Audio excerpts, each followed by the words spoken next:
आपने अपनी मस्जिद में इमाम रखना हो, मौलवी साहब की दाढ़ी शरीफ भी ना हो, मौलवी साहब पैंट शर्ट भी पहनते हों, टाई भी लगाते हों, मौलवी साहब टोपी भी ना पहनते हों और पफ शफ निकालते हों, और जनाबे वाला कभी कभी अगर दिल करे तो मुजरा शुजरा भी देखते हों, और कभी कभी शराब की भी कोई चुस्की लगा लेते हों, ऐसे मौलवी के पीछे नमाज पढ़ेंगे?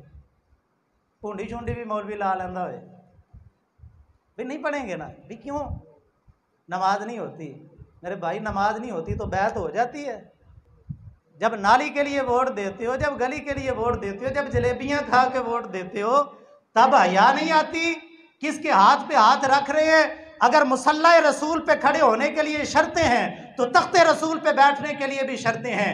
यही ज़हने करबला है और यही मेयारे करबला है और यही सबके करबला है। मेरे पाक हुसैन ने बता दिया है कि यजीद मुसल्ला रसूल पे खड़ा होने का हक नहीं रखता। मुसल्ला भी पाक है, तख्त भी पाक है। मुसलमानों का अमीर ऐसा गंदा नहीं हो सकता, पापी जानी बदकार नहीं हो सकता। और मेरे भाई, अगर पाक हुसैन ने ये बताया है तो हुसैनी का मेयार भी यही होना चाहिए।